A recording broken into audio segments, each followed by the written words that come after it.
용산의 밤은 뜨겁고 시끄러웠다. 퇴근길 지친 직장인들의 행렬이 끊임없이 이어지는 대로변에는 화려한 넌사인이 번쩍였고 그 뒤편 골목마다 숨어있는 허름한 노포 라오프들은 저마다에 활기로 가득했다.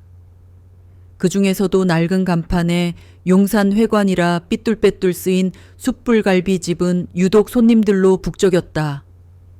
지글거리는 고기 익는 소리, 고소한 냄새, 그리고 왁자지껄한 대화 소리가 뒤섞여 거대한 소음의 강을 이루고 있었다. 그 혼돈의 한가운데 가게 구석진 테이블에 앉아있는 한 여성이 있었다. 그녀의 이름은 윤서진. 군복이 아닌 몸에 꼭 맞는 검은색 정장 차림이었다. 어깨에는 그 흔한 장교 계급장도. 어떠한 휘장도 달려있지 않았다. 하지만 그녀에게서는 여느 직장인들과는 다른 묘한 존재감이 풍겨져 나왔다.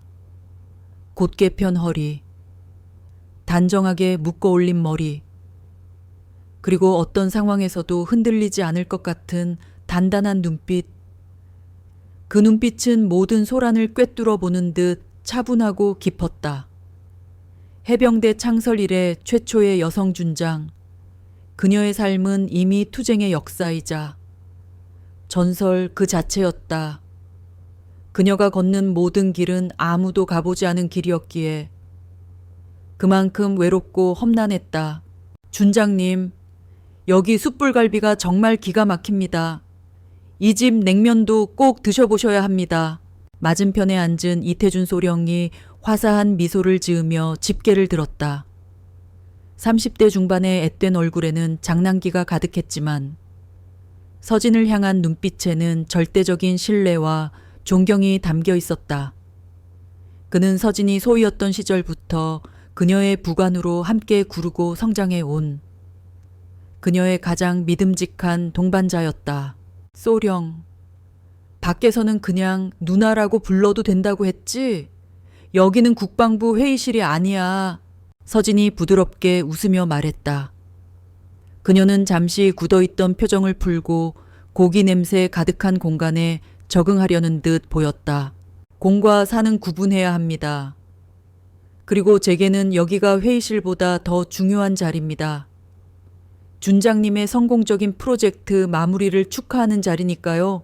이태준의 옆에 앉은 정민아 대위도 고개를 끄덕였다. 해병대 병사 출신으로 장교가 된 입지전적인 인물인 그녀는 여성 군인으로서의 롤모델인 서진을 진심으로 따랐다. 맞습니다. 이번 국방개혁, 준장님 아니었으면 실무진에서부터 좌초될 뻔했습니다. 정말 고생 많으셨습니다. 서진은 겸손하게 술잔을 들었다. 오늘은 그녀가 이끄는 태스크포스 팀이 수개월간 매달려 온 전투 효율성 증대를 위한 국방 인력 재배치안이 최종 승인을 받은 날이었다. 비공식적인 자축연이었지만 세 사람에게는 그 어떤 공식 행사보다도 의미 있는 순간이었다. 10수년을 군에 몸담으며 수많은 편견과 보이지 않는 장벽에 부딪혀온 서진에게는 더욱 그랬다.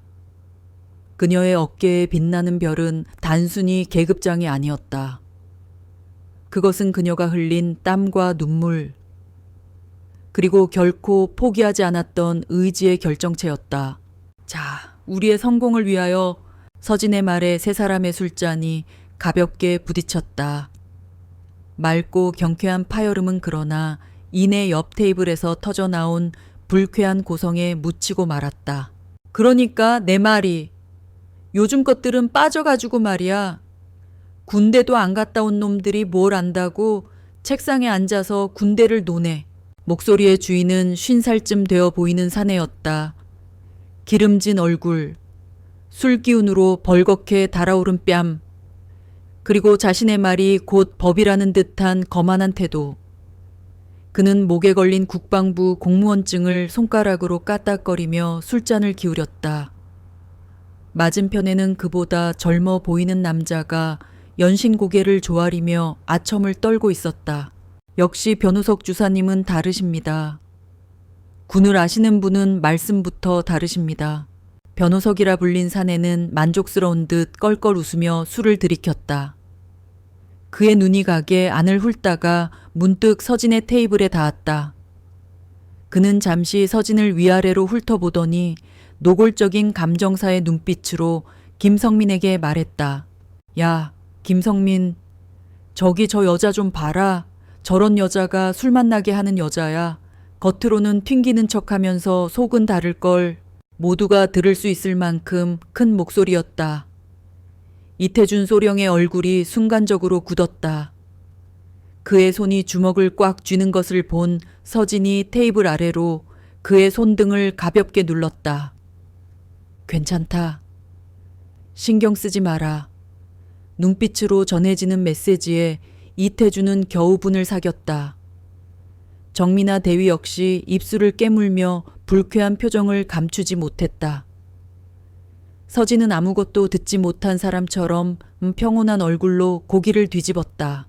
이런 식의 무례함은 그녀의 인생에서 너무나도 흔한 일이었다. 여자가 무슨 여자치고는 여자는 이래야지. 그녀를 향한 수식어들은 늘 성별의 한계 안에 갇혀 있었다. 별을 단 지금도 사적인 공간에서 군복을 벗는 순간 그녀는 그저 평가하기 좋은 대상으로 전락하곤 했다. 하지만 변호석의 무례함은 거기서 그치지 않았다. 그는 서진 일행이 자신들을 의식하고 있다는 사실을 즐기는 듯 더욱 목소리를 높였다. 요즘 여자 군인들도 많다며 아주 군기가 빠졌어. 여자들이 군대 와서 뭘 하겠어? 그냥 커피나 타거나 서류 작업이나 하는 거겠지. 안 그래? 지당하신 말씀입니다. 주사님, 전투는 남자가 하는 겁니다. 김성민이 맞장구를 쳤다. 그 순간 정민아 대위의 눈빛이 싸늘하게 빛났다. 그녀 자신이 바로 그 여자 군인이었기 때문이다. 남자들도 기피하는 해병대 훈련을 모두 이겨내고 오직 실력으로 장교가 된 자신의 모든 노력이 한순간에 모욕당하는 기분이었다. 그녀가 자리에서 벌떡 일어나려던 찰나 서진이 다시 한번 그녀를 제지했다. 미나, 괜찮다. 우리가 저런 사람들과 같은 수준으로 놀 필요는 없어. 서진의 목소리는 나지막했지만 그 안에는 강철 같은 단단함이 있었다.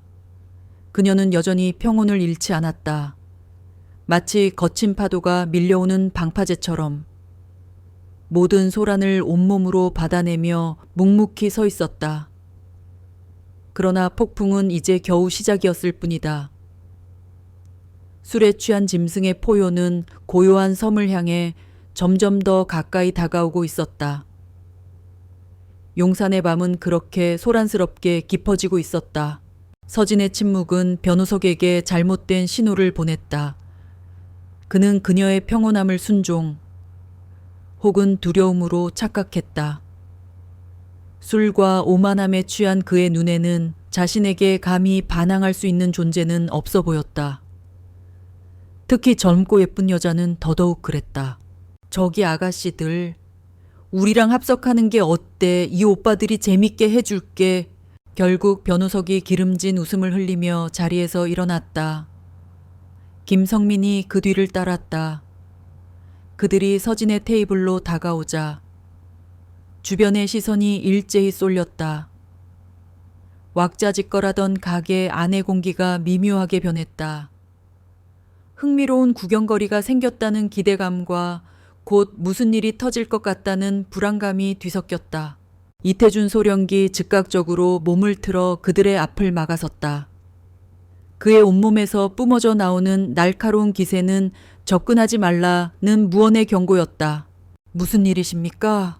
이태준의 목소리는 정중했지만 그 안에는 얼음장 같은 냉기가 서려 있었다. 군에서 잔뼈가 굵은 그가 가진 특유의 위압감이었다. 하지만 변호석은 공무원이라는 자신의 신분이 그 어떤 현역 군인보다 우위에 있다고 믿는 부류의 인간이었다. 어이, 젊은 친구, 좀 비켜보지. 나는 저기 아가씨한테 볼 일이 있어서 그래. 변호석이 이태준의 어깨를 손으로 툭툭 치며 말했다. 그 순간 이태준의 눈썹이 꿈틀했다. 현역 장교의 몸에 허락 없이 손을 대는 것은 그 자체로 엄청난 결례였다. 상황이 험악해지기 직전 서진이 나섰다. 죄송합니다만 저희는 일행끼리 조용히 식사하고 싶습니다. 다른 자리를 알아봐 주시겠어요? 서진의 목소리는 여전히 침착했다. 그녀는 불필요한 마찰을 피하고 싶었다. 이곳은 전쟁터가 아니었고 저들은 적군이 아니었다. 그저 무례하고 어리석은 민간인일 뿐이었다.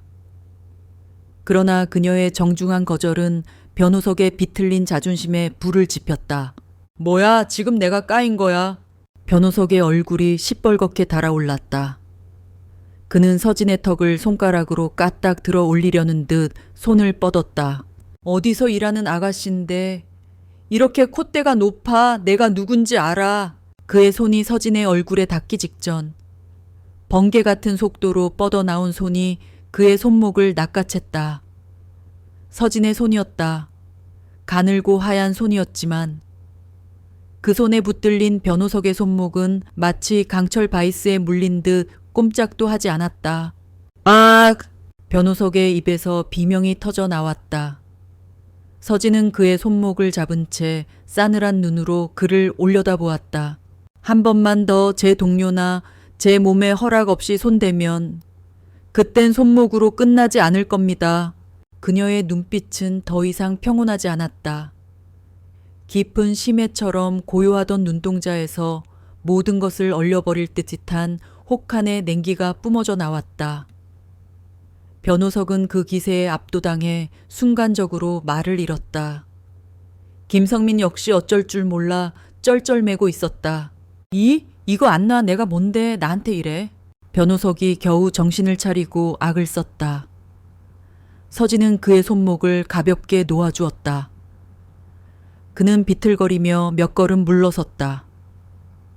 손목에는 서진의 손자국이 선명하게 붉게 남아 있었다. 우리가 누군지나 알고 까부는 거야. 우리 국방부 공무원이야. 너희 같은 것들이랑은 차원이 다르다고. 변호석이 목에 걸린 공무원증을 흔들며 고래고래 소리를 질렀다. 국방부라는 단어가 나오자 가게 안은 더욱 술렁거렸다. 그들은 권력에 기생하는 자들의 전형적인 행태를 보이고 있었다. 그때 김성민이 옆에 있던 정민아 대위를 보며 비아냥거렸다. 아까부터 보니까 자세가 딱 군인 자세던데. 혹시 여군 출신인가 어쩐지 드세더라니. 여자가 군대에 있으면 성격만 버린다니까. 그 말은 정민아 대위의 영린 애니린을 건드렸다. 말 함부로 하지 마십시오. 당신들이 군에 대해 뭘 압니까? 미나가 자리에서 벌떡 일어나 쏘아붙였다. 그녀의 눈에는 분노의 불꽃이 이글거렸다. 그러자 변호석은 기다렸다는 듯이 비웃음을 터뜨렸다. 오, 진짜 여군이었나 보네. 그럼 말 잘 통하겠네. 야, 군대에서 뭐 했어? 보급 창고 정리? 아니면 장군님 커피 타는 거? 그 입 다물어. 이태준 소령이 마침내 폭발했다. 그가 변호석의 멱살을 잡으려 달려들려는 순간 서진의 단호한 목소리가 그의 앞을 가로막았다. 이소령, 그만. 서진은 자리에서 천천히 일어났다. 그녀의 움직임에는 군더더기가 없었다. 모든 소음이 거짓말처럼 멎고 가게 안의 모든 시선이 오직 그녀에게로 향했다. 계곡주 한 잔 말아봐. 변호석이 서진을 향해 빈정거리며 말했다. 그는 이 상황을 여전히 자신의 통제해 있다고 믿고 있었다. 젊은 여자가 자신을 이길 수 없다는 근거 없는 확신에 차 있었다. 그는 한 발 더 나아가 서진에게 어깨동무를 하려는 듯 다가왔다. 오빠랑 술 한잔하면 좋은 일이 있을 거야. 어때? 기름진 손이 그녀의 어깨를 향해 뻗어왔다. 그것은 명백한 성희롱이자 한 인간의 존엄성에 대한 폭력이었다. 파동은 걷잡을 수 없이 커지고 있었다. 그리고 그 파동의 정점에서 서진은 더 이상 침묵하는 섬으로 남아있기를 거부했다. 그녀의 인내심은 마침내 한계에 다다랐다.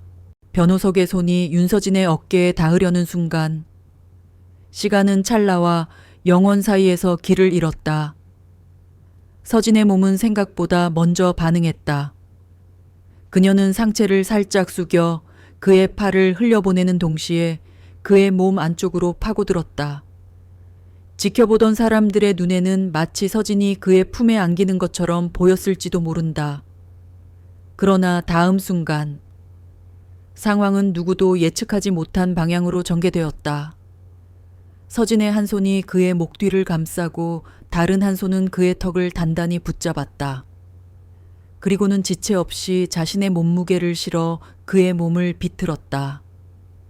해병대 특수수색대에서 연마한 근접 격투술. 무적도의 제압 기술이었다. 커헉 헉 변호석의 입에서 비명조차 되지 못하는 소리가 터져 나왔다. 그의 거구는 중심을 잃고 그대로 바닥에 내동댕이 쳐졌다. 육중한 몸이 바닥에 부딪히며 쿵 하는 둔탁한 소리가 가게 전체에 울려 퍼졌다.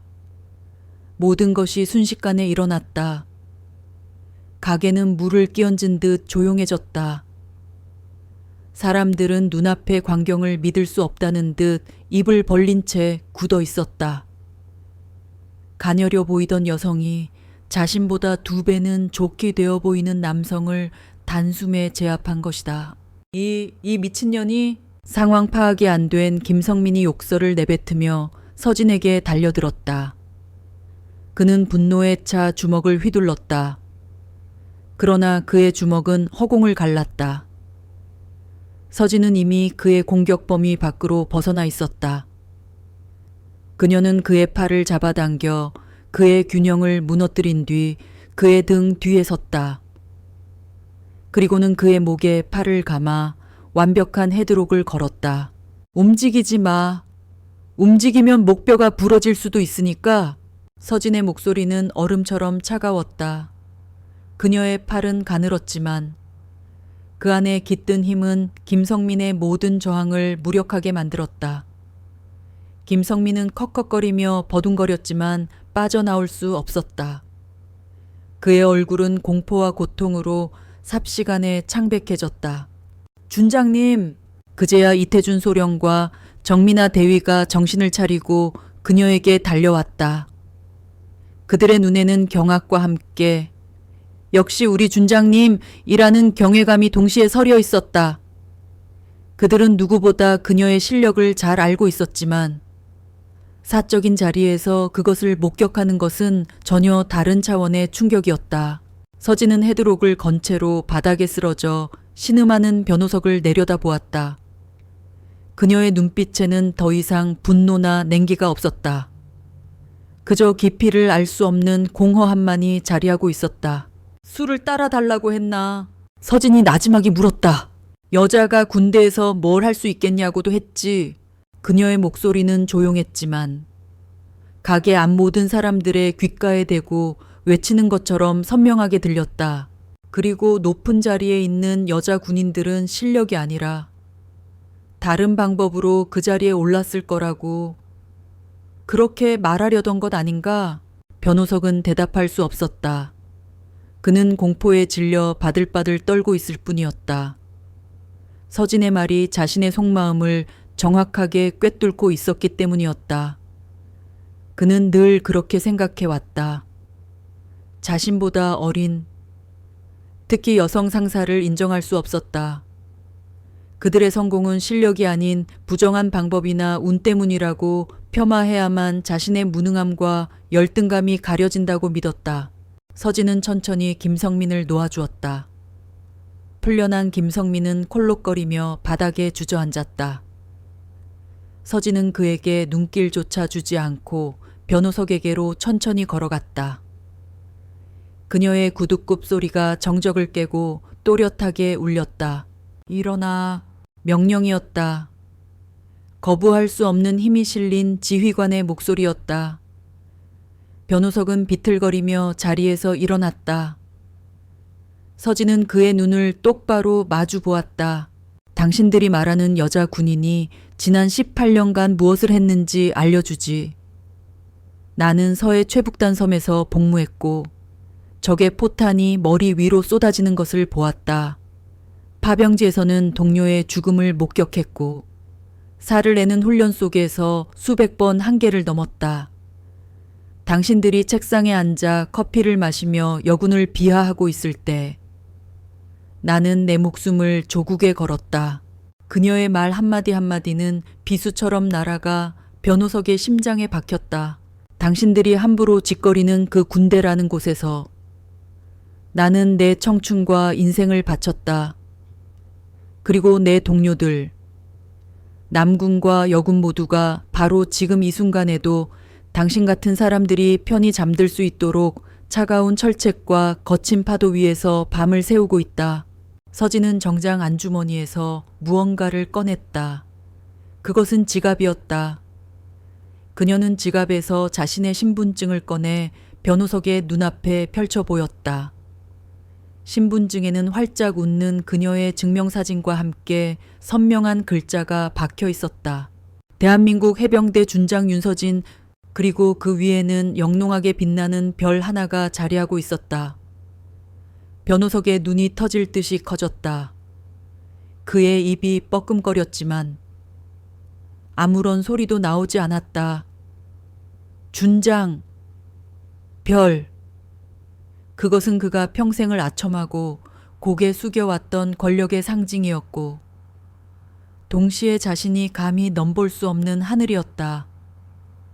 그 하늘이 방금 자신이 아가씨라 부르며 술을 따르라고 모욕했던 여인의 손에 들려 있었다. 다시 묻지. 내가 당신에게 술을 따라줘야 할 이유가 있나.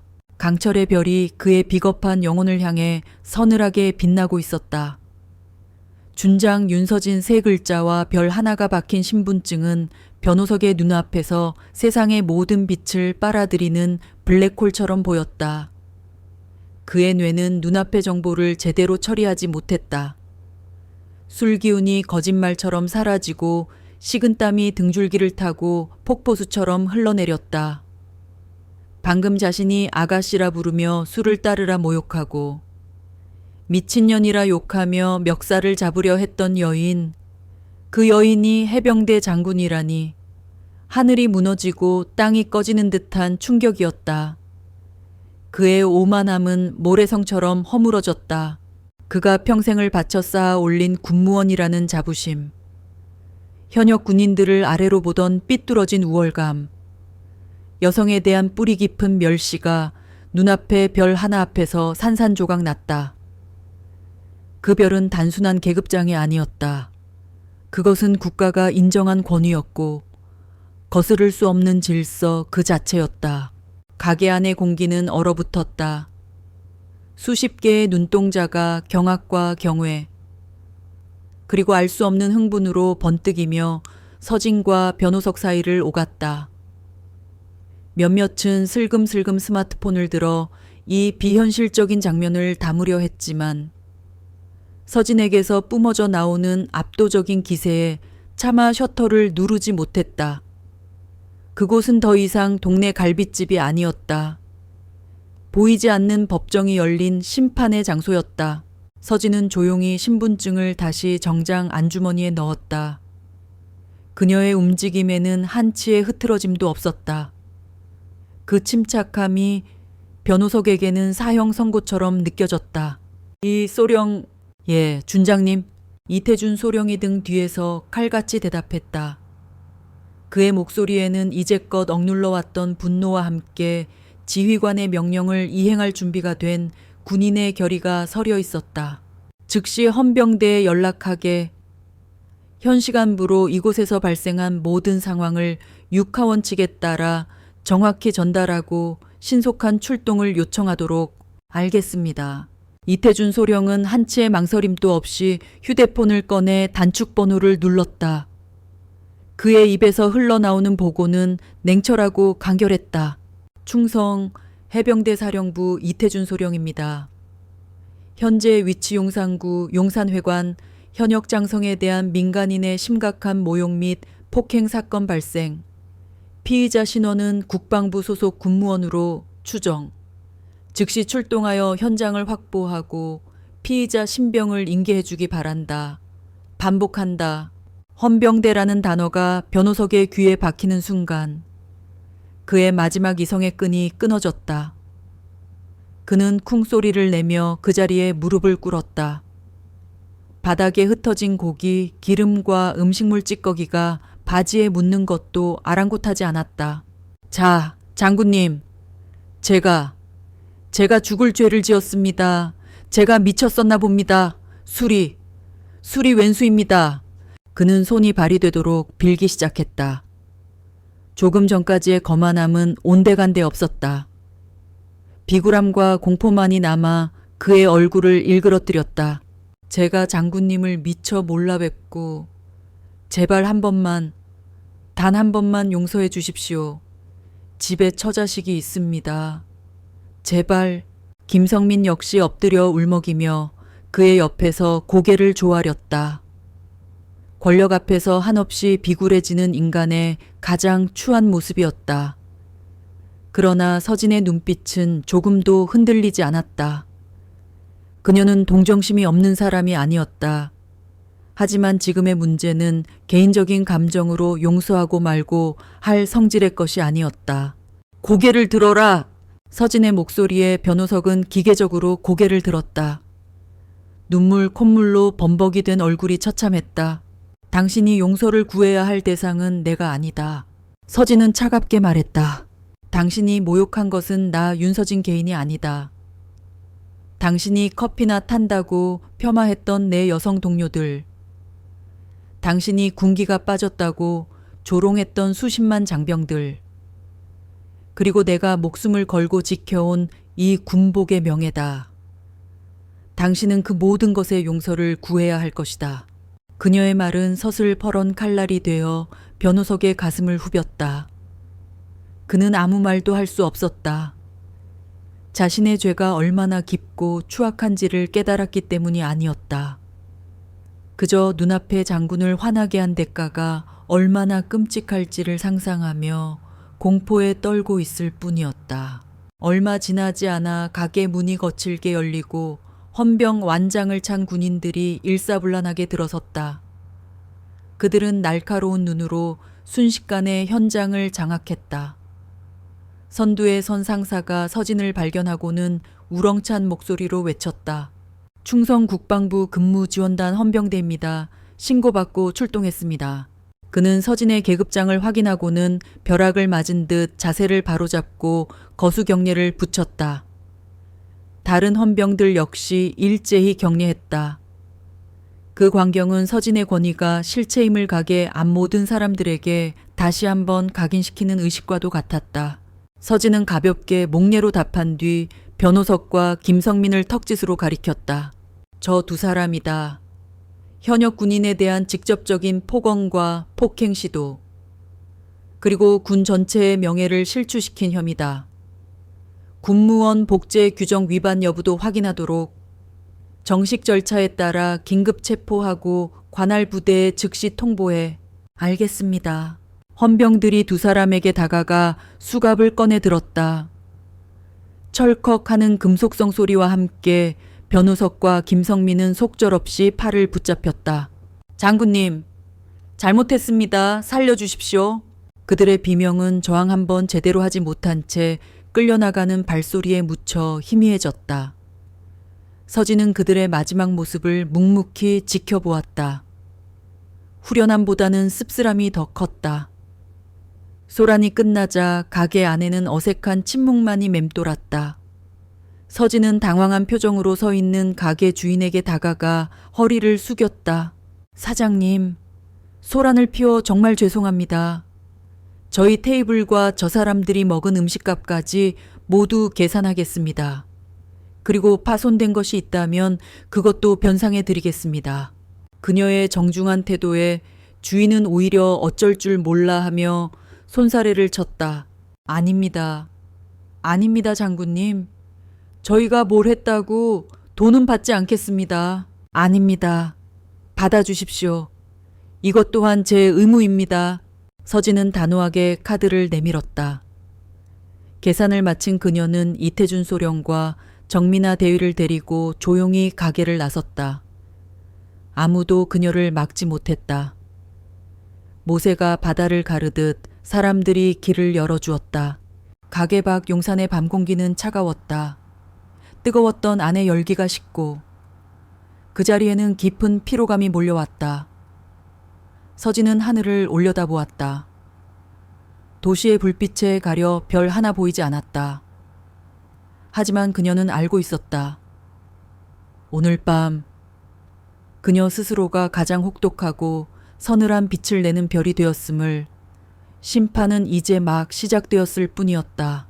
헌병대에 인계된 변호석 일행의 뒷모습이 어둠 속으로 사라지자 긴장으로 팽팽했던 공기가 비로소 느슨해졌다. 윤서진 준장이 돌아서는 순간 이태준 소령과 정민아 대위는 마치 약속이라도 한 듯 동시에 경례를 붙였다. 충성! 그들의 목소리에는 이전과는 다른 무게의 존경심이 실려 있었다. 이태준은 그녀의 냉철한 대응에 감탄했고, 정민아는 자신을 대신해 싸워준 선배의 모습에 감동했다. 그들이 느낀 것은 단순한 존경심을 넘어선 경외감이었다. 그만들 해, 채 타자! 서진은 피곤한 기색으로 손을 내저으며 관용차로 향했다. 차문이 닫히고 외부의 소음이 차단되자 비로소 세 사람만의 공간이 만들어졌다. 운전병이 시동을 걸었지만 서진의 지시가 있기 전까지는 출발하지 않았다. 차 안에는 무거운 침묵이 흘렀다. 이태준과 정민아는 감히 먼저 입을 열지 못하고 백미러를 통해 서진의 표정을 살폈다. 서진은 눈을 감고 시트에 깊숙이 몸을 기댔다. 그녀의 머릿속은 복잡하게 얽힌 실타래 같았다. 조금 전의 상황이 파노라마처럼 스쳐 지나갔다. 변호석의 기름진 얼굴, 김성민의 비아냥거리는 말투, 미나의 분노하던 눈빛, 그리고 자신의 손끝에서 느껴졌던 제압의 감각까지. 승리감은 없었다. 대신 이런 상황까지 오게 만든 현실에 대한 깊은 회의와 피로가 온몸을 짓눌렀다. 그녀가 원했던 것은 이런 식의 과시가 아니었다. 그저 조용히 실력으로 인정받고 부하들과 함께 맡은 바 임무를 완수하고 싶었을 뿐이다. 결국 이렇게 되는군. 그녀는 속으로 쓴웃음을 지었다. 군복을 벗는 순간 여성이라는 젠더의 굴레에 갇히고, 군복을 입으면 최초의 여성 장군이라는 부담스러운 타이틀에 갇혔다. 온전한 윤서진으로서 존재할 수 있는 공간은 점점 더 좁아지는 듯했다. 한참의 침묵 끝에 서진이 눈을 떴다. 정대위. 예, 준장님. 괜찮나? 질문의 의도를 파악한 정민아의 눈시울이 순간 붉어졌다. 그녀는 강인한 해병대 장교였지만 오늘 겪은 일은 그녀의 자존심 깊은 곳에 상처를 남겼다. 저는 괜찮습니다. 하지만 준장님께서 나서지 않으셨다면 제가 무슨 짓을 했을지 모르겠습니다. 정말 감사합니다. 그리고 죄송합니다. 저 때문에 일이 커진 것 같아서. 아니, 서진은 단호하게 그녀의 말을 잘랐다. 자네 탓이 아니야. 잘못한 것은 그들이지 우리가 아니다. 그리고 이런 상황에서 분노하는 것은 당연한 일이야. 다만 우리는 그 분노를 다스리는 법을 배워야 해.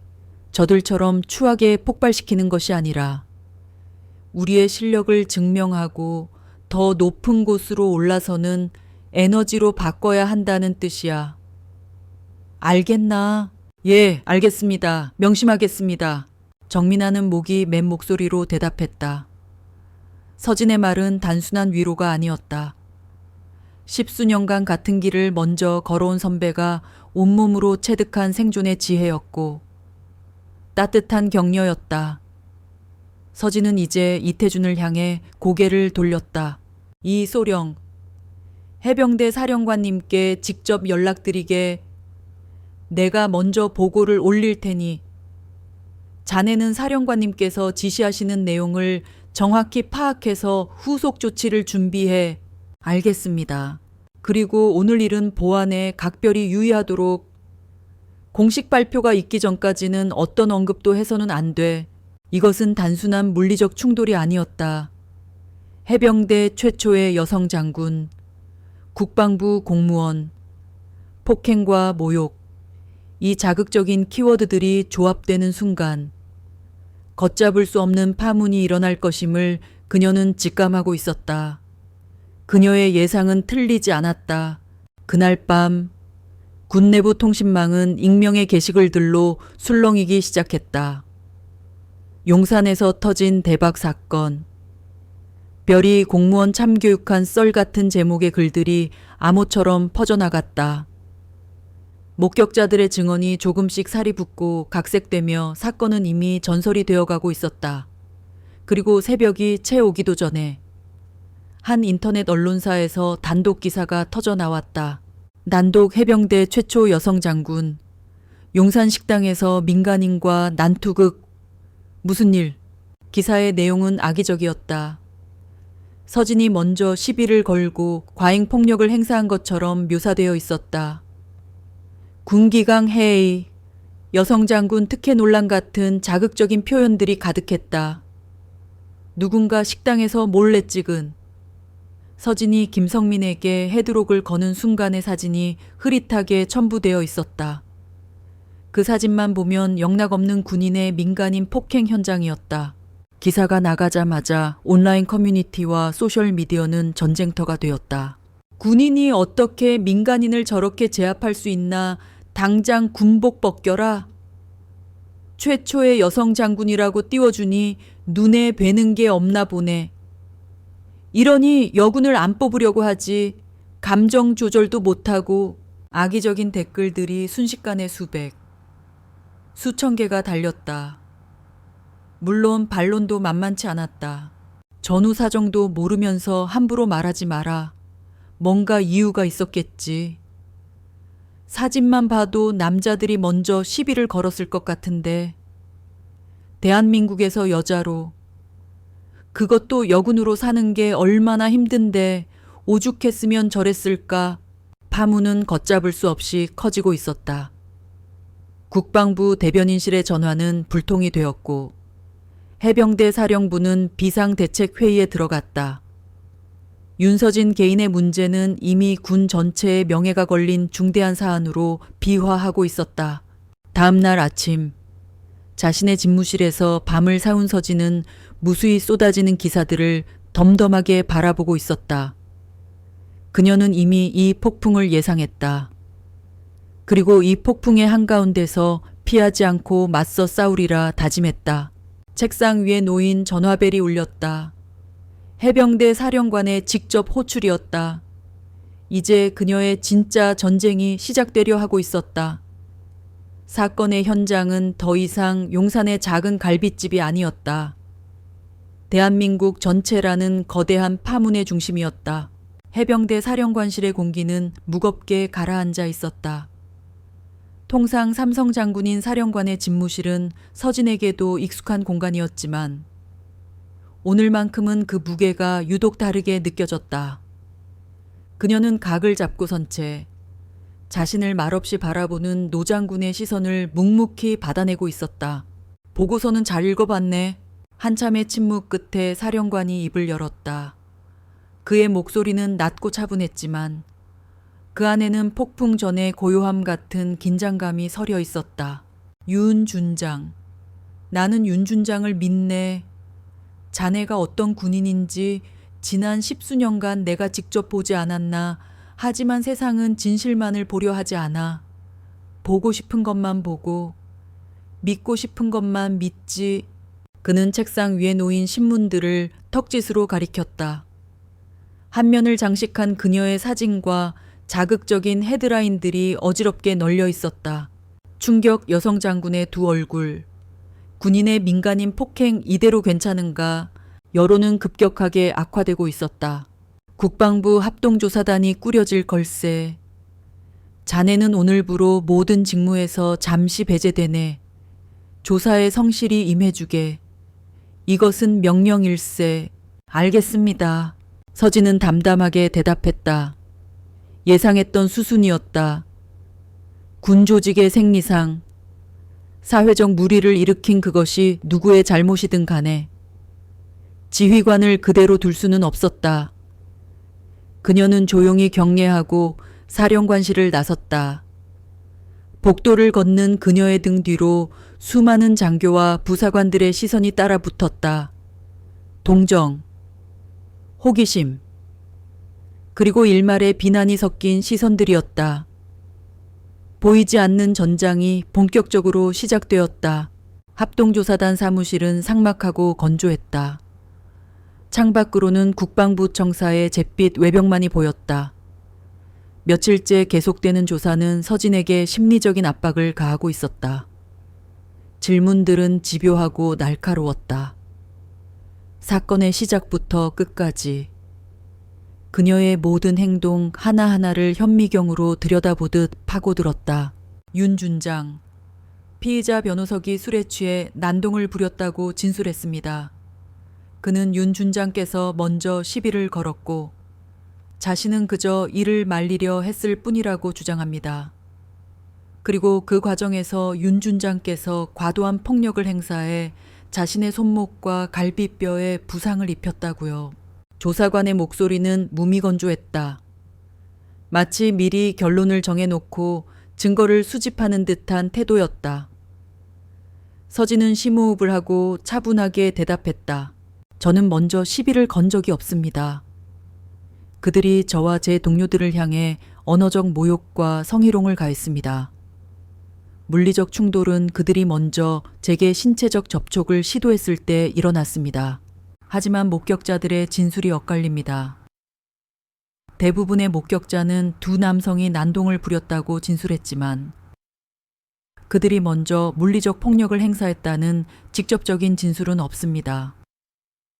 다만 윤 준장께서 단숨에 그들을 제압하고 신분증을 보여주는 장면은 모두가 목격했다고 합니다.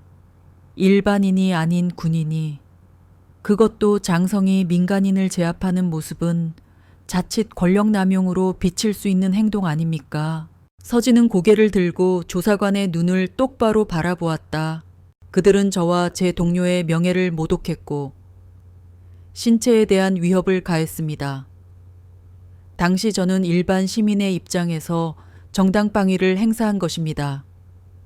신분증을 보여준 것은 사건을 종결하고 더 이상의 불필요한 마찰을 막기 위함이었습니다. 그리고 저는 해병대 특수수색대에서 수년간 무적도 격투수를 연마했습니다. 제가 배운 기술은 상대를 제압하는 데 최적화되어 있습니다. 과도한 폭력이 아니라 그 상황에서 제가 할 수 있는 가장 빠르고 효율적인 방식의 제압이었습니다. 그녀의 말에는 흔들림이 없었다. 그러나 그녀의 진술만으로는 부족하다는 것을 서진은 알고 있었다. 상대는 모든 것을 부정하고 있었다. 그녀의 말이 사실이라도 이를 증명할 증거가 없으면 그녀는 결국 여론의 희생양이 될 터였다. 그녀의 집무실에는 이태준 소령과 정민아 대위가 찾아왔다.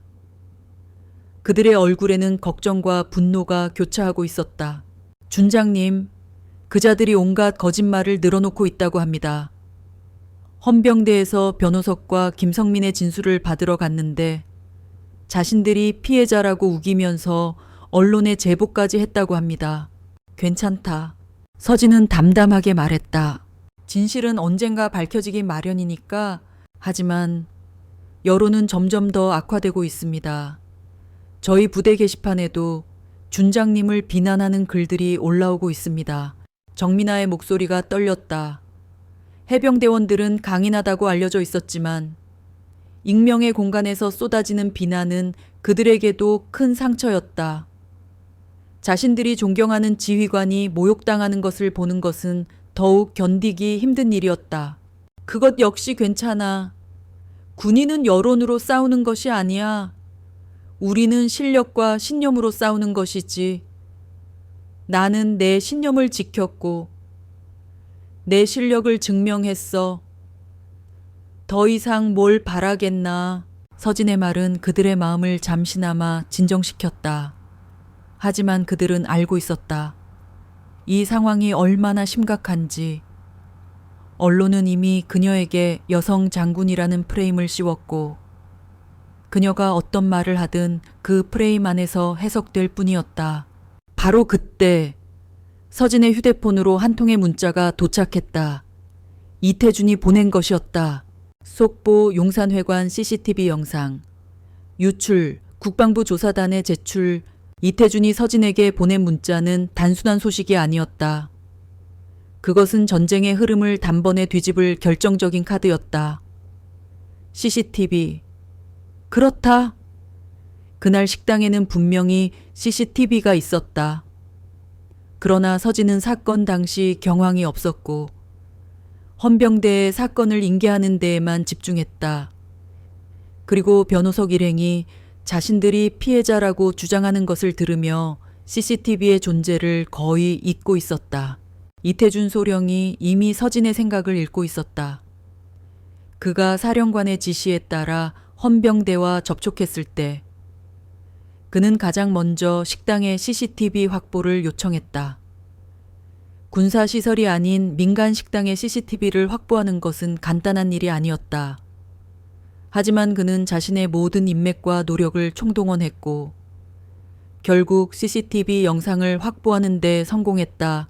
그리고 그는 단순히 영상을 확보하는 데 그치지 않았다.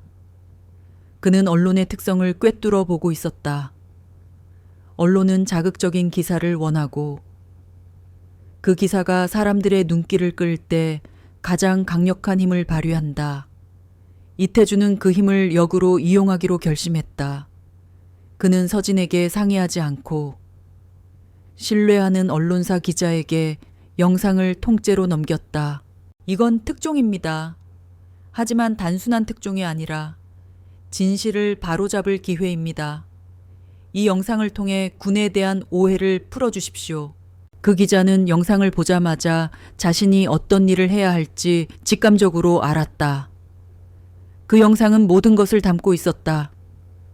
변호석 일행이 술에 취해 난동을 부리고 서진 일행에게 성희롱과 언어 폭력을 가하는 장면. 서진이 침착하게 대응하다가 물리적 위협에 직면하자 전문적인 기술로 상대를 제압하는 모습. 그리고 신분증을 보여주자마자 변호석이 무릎을 꿇고 비굴하게 비는 모습까지. 그 영상은 어떤 말보다 강력한 증거였다. 그날 오후 모든 포털 사이트의 실시간 검색어 순위가 뒤집혔다. 용산회관 CCTV 영상, 여군 준장 윤서진 국방부 군무원 변호석. 유튜브와 각종 SNS에는 영상 클립이 사이다 영상이라는 제목으로 폭발적으로 퍼져나갔다. 사람들은 영상을 통해 진실을 직접 목격했다. 악의적으로 편집된 사진 한 장이 아닌 사건의 전말을 담은 생생한 영상은 그동안 윤서진에게 쏟아졌던 비난을 한순간에 잠재웠다. 여론은 급반전되었다. 그녀를 비난했던 사람들은 변호석의 비열함과 서진의 침착함, 그리고 정당한 분노에 공감했다. 역시 군인은 다르네.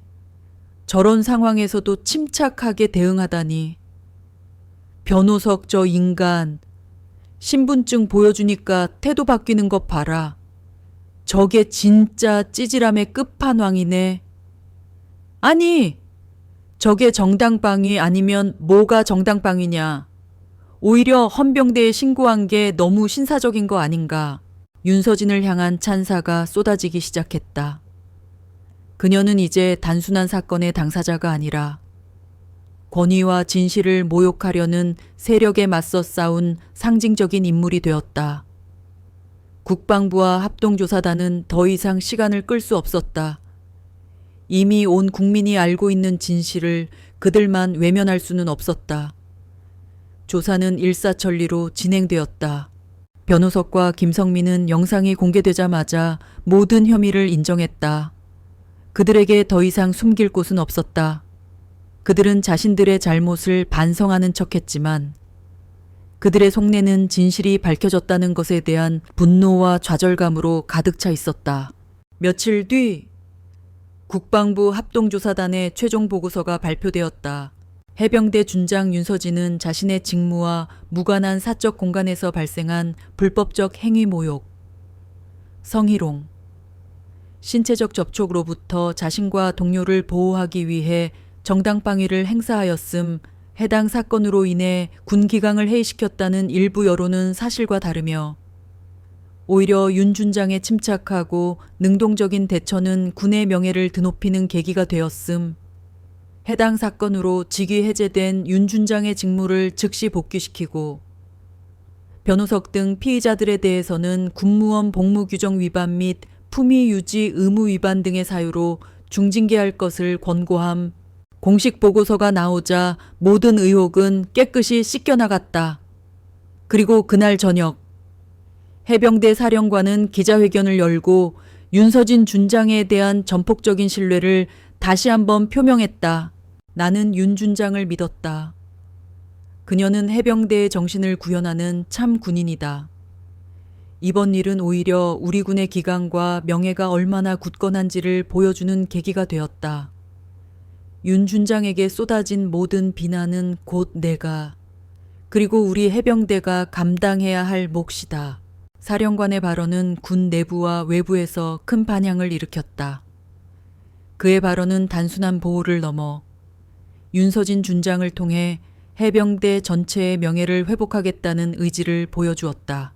서진은 모든 조사가 끝나고 마침내 집무실로 돌아왔다. 그녀의 책상 위에는 수많은 꽃다발과 응원 편지들이 놓여 있었다. 그 중에는 어린 학생이 삐뚤빼뚤 쓴 편지도 있었다. 준장님처럼 훌륭한 군인이 되고 싶어요. 저도 용기를 내서 부당한 일에 맞설게요.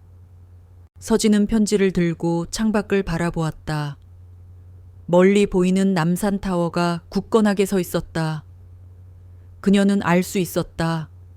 이 모든 것이 끝이 아니라 새로운 시작이라는 것을.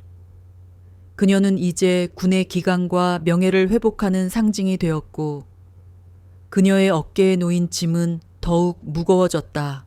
국방부 합동조사단의 공식 발표는 거대한 폭풍의 중심에 있던 윤서진에게 잔잔한 항구와도 같았다.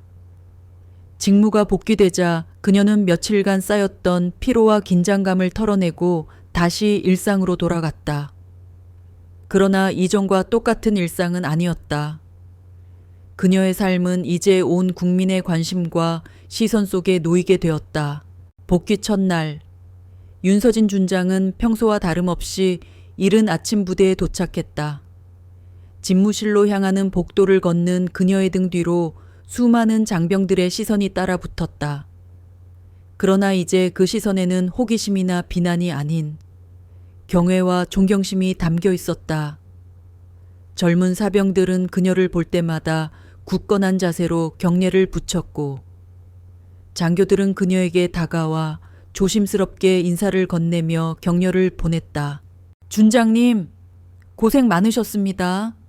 저희는 모두 준장님을 믿었습니다. 윤 준장님, 해병대의 명예를 지켜주셔서 감사합니다. 준장님의 용기에 모두가 감동했습니다. 그녀는 그들의 진심, 어린 말 한마디 한마디에 미소로 답했다. 지난 며칠간의 고통이 눈 녹듯 사라지는 기분이었다. 그녀의 곁에는 이태준 소령과 정민아 대위가 그림자처럼 함께했다.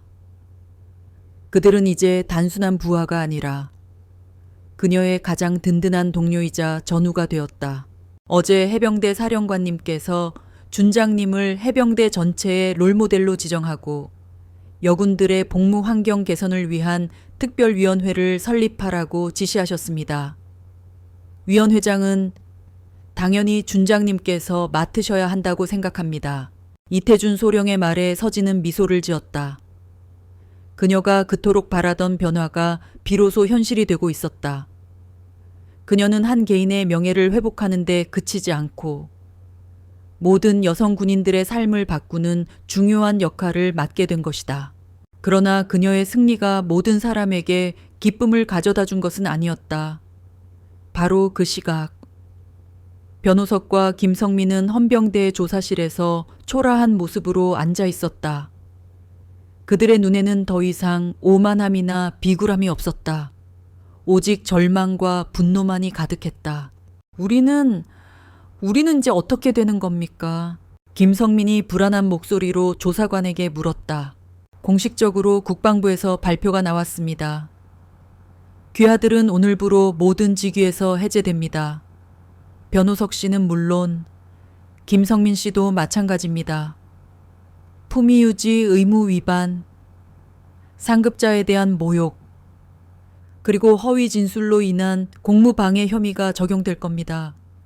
이대로라면 징계위원회에 회부되어 파면될 가능성이 큽니다. 조사관의 단호한 말에 두 사람은 동시에 고개를 떨궜다. 군무원이라는 안정된 직장, 그들이 누려왔던 권위와 특권이 한순간에 물거품이 된 것이다. 모든 것이 윤서진 준장이라는 한 사람 때문이었다.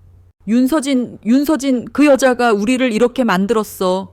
변호석은 이를 갈았다. 그는 자신의 잘못을 인정하지 않았다. 그저 운이 없었고 상대가 너무 강했기 때문이라고 믿었다. 그는 자신의 인생이 망가진 것에 대한 모든 책임을 서진에게 전가했다. 그는 잠시 후 무기력하게 고개를 들고 조사관에게 말했다. 변호사를 선임하겠습니다. 변호사를 만나게 해 주십시오. 변호석은 변호사를 통해 자신의 억울함을 호소하고 윤서진 준장을 상대로 명예훼손 소송을 제기할 생각이었다. 이미 여론은 서진에게 우호적이었지만 그는 자신의 마지막 남은 모든 것을 걸고 그녀에게 복수하려 했다. 그것이 그의 삐뚤어진 자존심을 지키는 유일한 방법이라고 생각했기 때문이다. 그의 소송은 곧 언론의 주목을 다시 끌었다. 언론은 또다시 이 사건을 여성 장군 대 민간인이라는 구도로 몰아갔다. 그러나 이번에는 달랐다. 사람들은 변호석의 행동을 비난했고 그의 소송은 오히려 서진에 대한 지지를 더욱 강화하는 역효과를 낳았다. 하지만 서진은 이 모든 것을 담담하게 받아들였다. 그녀는 자신의 일에 집중했다. 그녀에게는 징계위원회에 회부될 변호석의 운명이나 그가 제기한 소송 따위는 중요하지 않았다. 그녀에게 중요한 것은 이제부터였다. 여성 군인들을 위한 특별위원회 위원장으로서 그녀는 새로운 변화를 만들어내야 했다.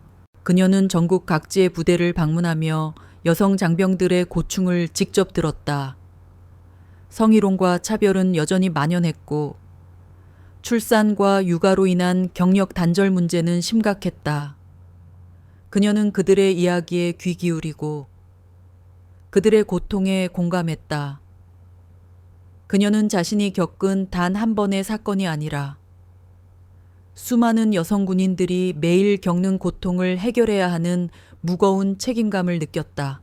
우리의 문제는 단순히 개인적인 문제가 아닙니다. 그것은 군 조직 전체의 문제입니다. 여성 군인들이 능력을 최대한 발휘할 수 있는 환경을 만들지 못하면 우리 군은 절반의 힘밖에 쓸 수 없을 것입니다. 그녀는 특별위원회 회의에서 단호하게 말했다. 그녀는 여군 전용 훈련시설 확충, 육아 휴직 기간 확대, 그리고 성평등 교육 의무화 등의 구체적인 정책들을 제시했다. 그녀의 제안은 처음에는 보수적인 간부들의 반발에 부딪혔지만 그녀는 끈기 있게 그들을 설득하고 설득했다. 그녀의 진심과 논리적인 근거에 결국 모두가 고개를 끄덕였다. 서진의 노력은 결실을 맺었다. 특별위원회에서 제안된 정책들이 하나둘씩 국방부의 공식 정책으로 채택되었다. 여성 군인들의 삶은 조금씩, 그러나 분명하게 나아지고 있었다. 그녀는 이제 더 이상 해병대 최초의 여성 준장이 아니라 군 전체의 존경을 받는 개혁가로 인정받게 되었다. 그러던 어느 날 이태준 소령이 그녀의 집무실로 들어왔다. 그의 얼굴에는 복잡한 감정이 서려 있었다. 준장님, 헌병대에서 연락이 왔습니다. 변호석과 김성민에 대한 징계위원회 결과가 나왔다고 합니다. 어떻게 되었나? 서진은 담담하게 물었다. 두 사람 모두 파면 처분이 내려졌습니다. 그들의 변호사가 항소할 계획이라고 합니다만 결과는 바뀌지 않을 것 같습니다. 모든 것을 잃게 된 거죠. 이태준의 목소리에는 연민과 통쾌함이 뒤섞여 있었다. 그는 그들이 자초한 일이라고 생각했지만 한편으로는 그들의 비참한 끝이 씁쓸하게 느껴지기도 했다. 그러나 서진의 표정은 변함이 없었다. 그녀는 그들의 파면 소식에 기뻐하지도 슬퍼하지도 않았다. 그녀는 이미 그들을 잊고 있었다. 그녀의 관심은 이미 더 큰 곳에 있었다. 그들이 어떻게 되든 상관없어. 그건 그들의 몫이고 우리가 신경 쓸 일이 아니야.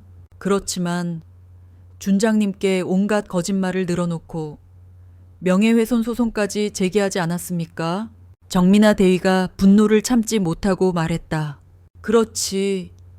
하지만 그들의 소송은 오히려 나를 더 강하게 만들었고 내가 해야 할 일을 명확하게 보여주었어. 그들의 어리석은 행동 덕분에 우리는 더 큰 그림을 그릴 수 있게 된 거야. 오히려 감사해야 할지도 몰라. 서진은 조용히 웃었다. 그녀의 웃음은 맑고 깊었다. 그녀는 이미 변호석과 김성민을 용서하고 있었다. 그들을 미워하고 증오하는데 에너지를 낭비할 필요가 없다고 생각했다. 그녀는 그들을 잊고 더 나은 미래를 만드는 데에 모든 것을 쏟아붓고 싶었다. 며칠 후 서진은 한 통의 편지를 받았다. 발신인은 변호석이었다.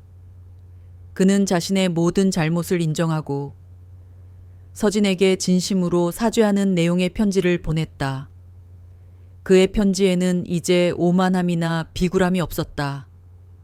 모든 것을 잃고 나서야 비로소 깨달은 한 인간의 절망과 후회가 담겨 있었다. 서진은 그 편지를 조용히 읽고는 서랍 깊숙한 곳에 넣어두었다. 그녀는 그 편지에 답장을 하지 않았다. 그녀의 용서는 이미 마음속에서 이루어졌기 때문이었다. 그녀는 더 이상 과거에 얽매이지 않고 오직 미래를 향해 나아갔다.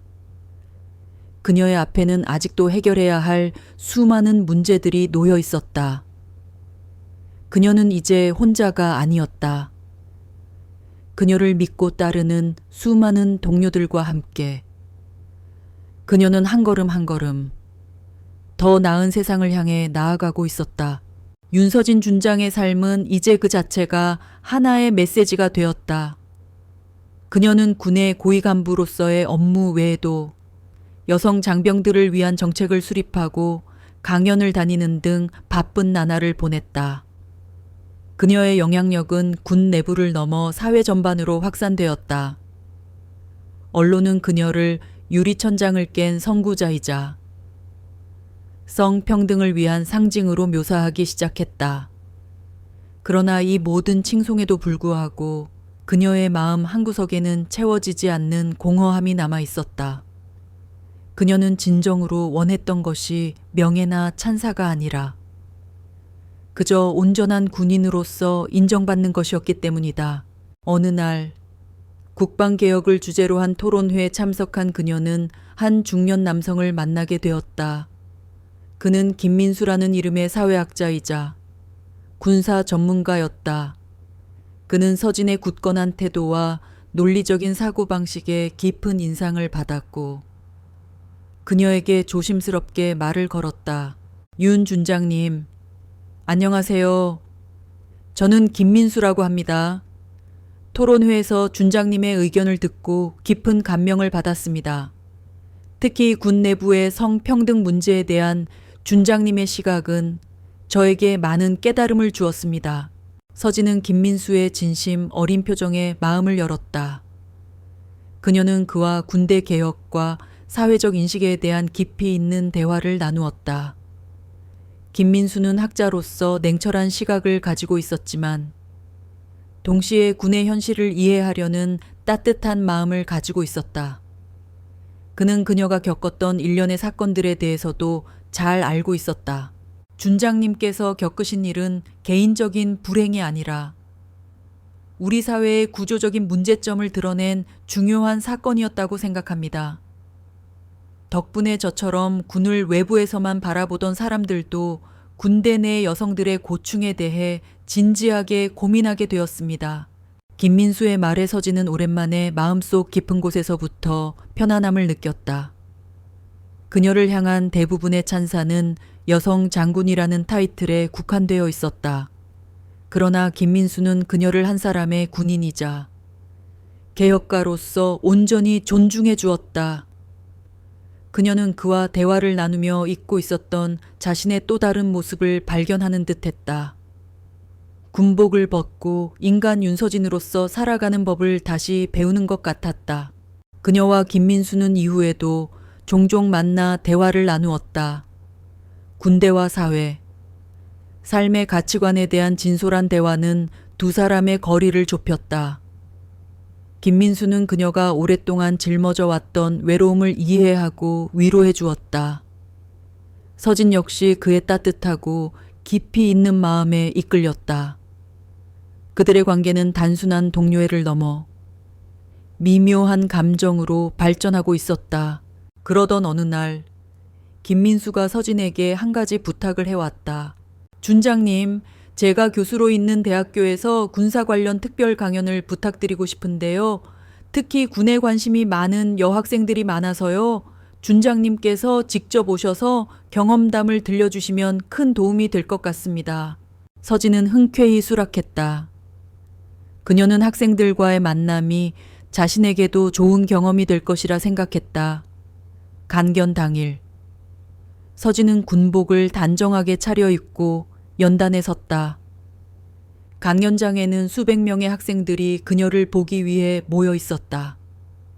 그녀의 등장은 수많은 플래시 세례와 함께 열광적인 환호를 불러일으켰다. 그러나 그녀는 그들의 환호에 취하지 않았다. 그녀는 자신의 이야기를 있는 그대로 솔직하게 들려주기로 마음먹었다. 저는 어릴 때부터 꿈이 해병대 장군이었습니다. 여자가 무슨 군인이냐는 비웃음도, 여자라서 안 된다는 편견도 저의 꿈을 막을 수는 없었습니다. 저는 그저 제가 가진 실력으로 그 모든 것을 증명하고 싶었습니다. 서진은 담담하게 자신의 이야기를 풀어놓았다. 그녀가 겪었던 고된 훈련, 수많은 차별, 그리고 용산에서 겪었던 사건까지 그녀의 이야기는 그 어떤 미사여구보다도 강력한 울림을 주었다. 학생들은 숨죽이며 그녀의 이야기에 귀 기울였다. 그들의 눈에는 존경과 감동, 그리고 희망이 서려 있었다. 강연이 끝나고 질의응답 시간이 이어졌다. 수많은 학생들의 질문이 쏟아졌지만 그 중에서도 한 남학생의 질문이 서진의 시선을 사로잡았다. 준장님, 저는 군대가 두렵습니다. 억압적이고 불합리한 조직이라고 생각합니다. 준장님께서는 그런 군대를 어떻게 이겨내고 그토록 높은 자리에 오르셨습니까? 저 같은 사람도 군대에서 살아남을 수 있을까요? 그는 용기를 낸 듯 주먹을 꽉 쥔 채 질문했다. 그의 눈빛에는 불안감과 함께 알 수 없는 갈망이 담겨 있었다. 서진은 그에게서 군대에 대한 뿌리 깊은 불신과 그럼에도 불구하고 무언가를 해내고 싶은 열망을 보았다. 서진은 잠시 생각에 잠겼다가 입을 열었다. 군대는 완벽한 조직이 아닙니다. 불합리하고 억압적인 면이 분명히 존재합니다. 하지만 군대는 동시에 이 나라를 지키는 가장 강력한 방패입니다. 저는 그 불합리함에 저항하고 그 억압을 뚫고 여기까지 왔습니다. 중요한 것은 그런 환경에서 어떻게 자신을 지키고 자신의 신념을 잃지 않는가입니다. 당신의 두려움은 이해합니다. 하지만 그 두려움을 이겨내는 순간 당신은 더 강한 사람이 될 것입니다. 군대라는 조직 안에서 스스로의 가치를 증명하고 당신의 목소리를 내는 것이 중요합니다. 당신은 결코 혼자가 아닙니다. 당신과 같은 생각을 가진 사람들이 분명히 존재합니다. 서진의 진심 어린 답변은 그 학생에게 깊은 울림을 주었다. 그는 고개를 숙이며 감사의 인사를 전했다. 그때 또 다른 남학생이 손을 들고 질문했다. 준장님, 저는 변호석 씨에게 사과를 할 의향이 있으십니까? 그는 모든 것을 잃었고 이제는 사회의 낙오자가 되었습니다. 그에게 한 번의 용서를 베풀어 줄 수는 없습니까? 강연장의 공기가 순간적으로 팽팽해졌다. 서진은 당황하지 않았다. 그녀는 이미 예상했던 질문이었다. 그녀는 학생들의 눈을 한 명 한 명 바라보며 차분하게 대답했다. 그 질문에 대한 답은 제가 아니라 그 스스로가 찾아야 한다고 생각합니다. 그는 저에게 사과 편지를 보냈습니다. 저는 그 편지를 읽었습니다. 그리고 그의 사과를 마음속으로 받아들였습니다. 하지만 용서라는 것은 단순히 과거를 덮는 행위가 아닙니다. 용서의 진정한 의미는 상대방이 자신의 잘못을 깨닫고 더 나은 사람으로 변화하는 것을 지켜보고 응원하는 것입니다. 저는 그가 사회의 낙오자가 되었다고 생각하지 않습니다. 그는 이제 스스로의 힘으로 자신의 삶을 다시 만들어 나가야 합니다. 그것이 그에게 주어진 진짜 숙제입니다. 만약 그가 진정으로 자신의 잘못을 뉘우치고 변화한다면 저는 언제든지 그와 마주할 준비가 되어 있습니다. 그녀의 답변은 학생들에게 깊은 인상을 남겼다. 그것은 복수나 증오를 넘어선 진정한 성숙함과 용서의 의미를 담고 있었다. 강연이 끝나자 학생들은 다시 한번 기립박수를 보냈다. 그들은 이제 윤서진을 단순한 영웅이 아니라 삶의 깊이를 아는 현명한 스승으로 존경하게 되었다. 시간은 흐르고 윤서진 준장은 여전히 바쁜 삶을 살았다. 그녀는 여군정책 특별위원회 위원장으로서 새로운 제도를 정착시키는 데 온 힘을 쏟았다. 그녀의 노력 덕분에 군대 내 성희롱 및 차별 문제에 대한 인식은 놀라울 정도로 개선되었다. 여군들의 복무 환경은 눈에 띄게 좋아졌고 과거에는 상상할 수 없었던 수많은 여성들이 군인의 꿈을 품고 장교 후보생이 되었다. 그녀의 이야기는 이제 군대뿐만 아니라 사회 전반에 걸쳐 여성들에게 용기와 희망을 주는 전설이 되었다. 그러던 어느 날 서진은 뜻밖의 연락을 받았다. 김민수 교수가 보내온 한 통의 문자 메시지였다. 준장님, 혹시 괜찮으시다면 잠시 만나 뵙고 싶습니다. 중요한 드릴 말씀이 있어서요. 김민수는 평소와 달리 조심스럽고 진지한 어조였다. 서진은 바쁜 일정 속에서도 시간을 내어 그를 만났다. 그들은 한적한 카페에서 마주 앉았다. 김민수의 얼굴에는 어떤 긴장감과 함께 말 못할 고민이 서려 있었다. 무슨 일이세요? 무슨 고민이라도 있으신가요? 서진이 부드럽게 물었다.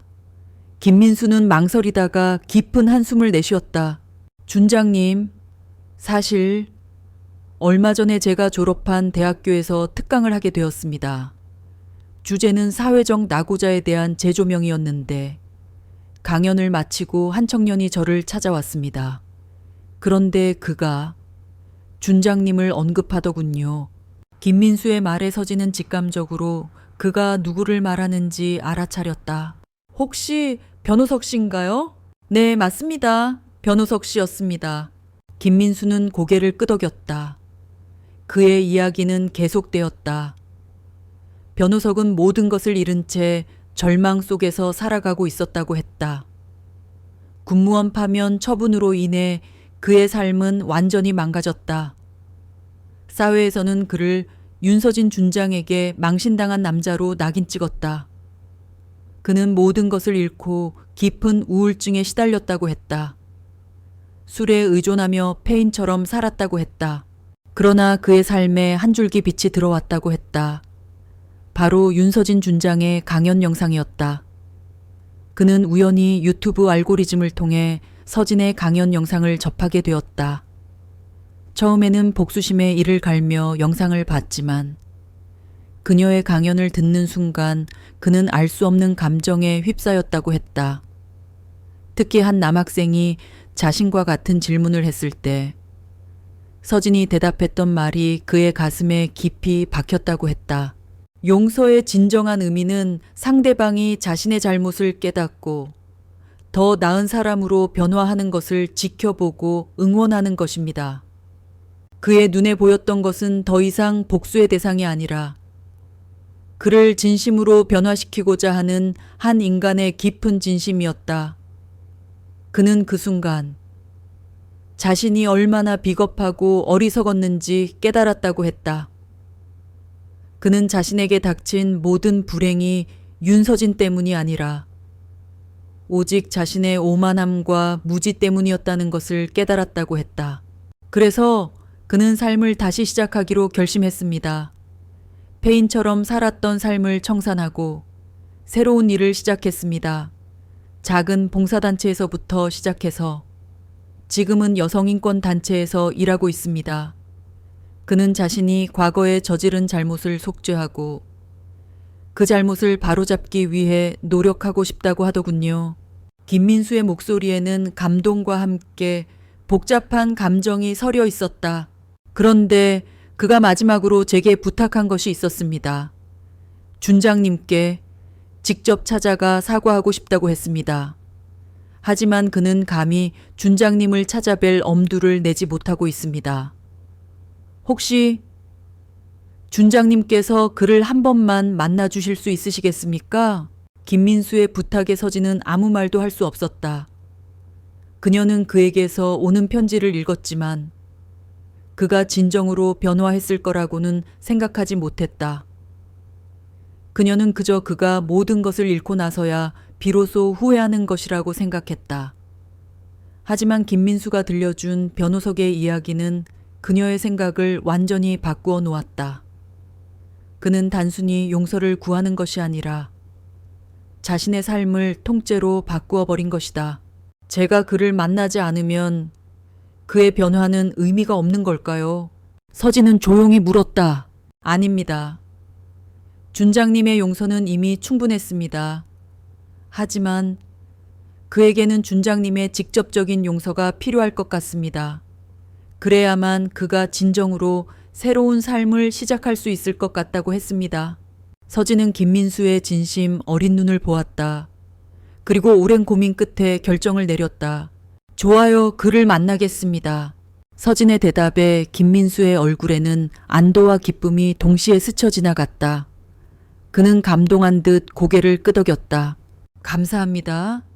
준장님, 정말 감사합니다. 그날 밤 서진은 잠을 이루지 못했다. 그녀는 자신이 왜 변호석을 만나기로 결정했는지 스스로에게 되물었다. 단순한 동정심 때문은 아니었다. 그녀는 한 인간의 변화를 직접 눈으로 확인하고 싶었다. 그리고 그 변화를 통해 자신이 얻었던 교훈을 다시 한번 되새기고 싶었다.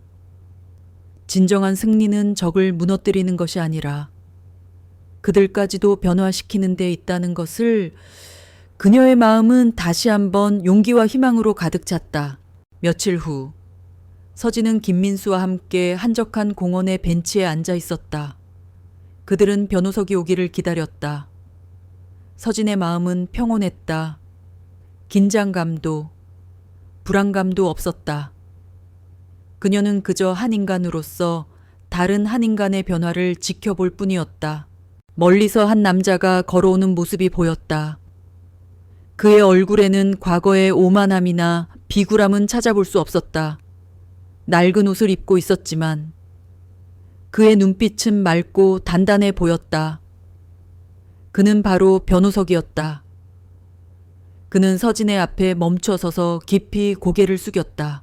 준장님, 오랫동안 제가 정말 죽을 죄를 지었습니다. 그의 목소리는 떨렸지만 그 안에는 진심이 담겨 있었다. 그는 서진의 발밑에 엎드려 울었다. 그는 모든 것을 잃고 나서야 비로소 얻은 가장 소중한 것을, 바로 진정한 속죄의 기회를 잡고 있었다. 서진은 그의 어깨를 두드리며 조용히 말했다. 고개를 드세요. 변호석 씨. 변호석은 눈물 젖은 얼굴로 고개를 들었다. 그는 서진의 눈을 똑바로 마주 볼 수 없었다.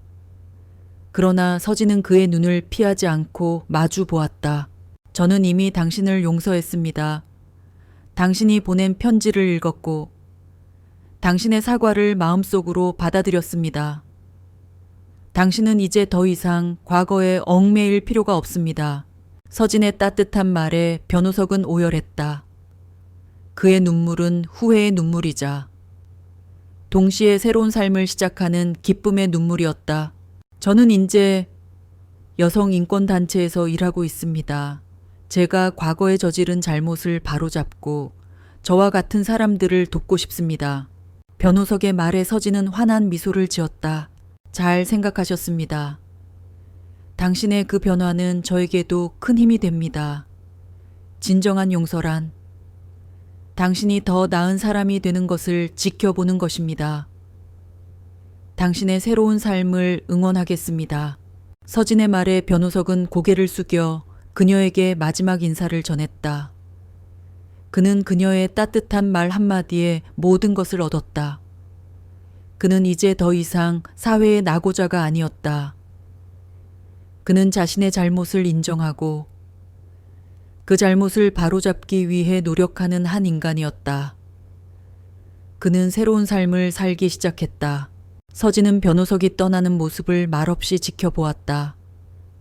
그녀의 얼굴에는 깊은 만족감이 서려 있었다. 그녀는 단순히 한 개인을 용서한 것이 아니었다. 그녀는 자신의 삶을 통해 얻은 가장 소중한 교훈을 실천했고 그 실천을 통해 한 사람의 인생을 구원했다. 그녀의 어깨에 빛나는 별은 이제 더 이상 그녀의 계급만을 의미하지 않았다. 그것은 그녀의 내면이 얼마나 깊고 넓고 따뜻한지를 보여주는 상징이었다. 그날 이후 윤서진 준장의 삶은 더욱 깊고 의미 있는 방향으로 나아갔다. 그녀는 여전히 바빴지만 그녀의 일상에는 새로운 평온함이 깃들었다. 변호석과의 만남은 그녀에게 과거의 짐을 완전히 내려놓을 수 있게 해주었고 그녀는 이제 온전히 미래를 바라볼 수 있게 되었다. 그녀의 노력 덕분에 군대 내 여성 인력에 대한 인식은 놀라울 정도로 긍정적으로 변화했다. 해병대 사령관은 그녀의 공로를 인정해 그녀에게 더 큰 권한을 부여했고 그녀는 여군 정책을 넘어 군 전체의 인력 운용 및 복지 시스템을 혁신하는 임무를 맡게 되었다. 그녀는 군의 미래를 설계하는 핵심 브레인으로 자리 잡았다. 그러나 이 모든 영광 속에서도 서진은 자신의 뿌리를 잊지 않았다. 그녀는 종종 이태준 소령과 정민아 대위를 불러 그날의 갈빗집을 회상하곤 했다. 그들에게 그날의 사건은 단순한 해프닝이 아니라 서로에 대한 신뢰와 존경을 더욱 굳건하게 만든 중요한 분기점이었다. 이태준은 이제 중령으로 진급해 서진의 오른팔로서 그녀의 개혁을 돕고 있었고 정민아 역시 소령으로 진급하여 해병대 내 여성 후배들의 멘토 역할을 톡톡히 해내고 있었다. 준장님, 그날 변호석 주사님께 신분증을 보여주셨을 때 정말 통쾌했습니다. 이태준이 웃으며 말했다. 통쾌했나? 나는 오히려 좀 씁쓸했는데. 네, 왜요? 이태준이 의아해했다. 그가 내 신분증을 보고 태도를 바꾼 건 내가 윤서진이라는 인간이 아니라 해병대 준장이라는 계급을 가진 존재였기 때문이야. 만약 내가 평범한 직장인이었다면 그는 여전히 오만하게 굴었을 거야. 그가 고개를 숙인 건 나에게 복종한 게 아니라 권위에 굴복한 거지. 서진의 말에 이태준과 정민아는 묵묵히 고개를 끄덕였다. 그들은 서진의 깊은 통찰력에 다시 한번 감탄했다. 그녀는 승리의 순간에도 오만하지 않았고 자신의 권위가 아닌 인간으로서의 존엄성을 지키는 데 집중했다. 세월이 흘러 서진은 드디어 해병대 역사상 두 번째 별을 달게 되었다. 대한민국 해병대 최초의 여성 소장. 그녀의 진급은 단순한 계급 상승이 아니었다. 그것은 군과 사회 전체에 대한 그녀의 헌신과 노력이 인정받았다는 증거였다. 진급식 당일, 그녀의 어깨에 빛나는 두 개의 별은 그 어느 때보다도 찬란하게 빛났다. 진급식을 마친 서진은 잠시 시간을 내어 어머니를 찾아뵀다. 그녀의 어머니는 딸의 험난한 길을 묵묵히 응원해준 유일한 사람이었다. 어머니는 서진의 어깨에 빛나는 두 개의 별을 보며 눈물을 흘렸다. 내 딸, 우리 서진이 정말 대견하다. 정말 자랑스럽다. 엄마, 다 엄마 덕분이에요. 엄마가 계시지 않았다면 저는 여기까지 오지 못했을 거예요. 서진은 어머니의 품에 안겨 어린아이처럼 울었다. 세상 모든 사람들의 존경을 받는 장군이었지만 어머니 앞에서는 그저 한없이 여린 딸이었다. 그녀의 눈물은 지난 세월의 모든 고통과 외로움이 씻겨 내려가는 정화의 눈물이었다. 그녀의 삶은 이제 완벽해 보였다. 직업적으로는 최고의 자리에 올랐고 개인적으로는 존경받는 인물이 되었다.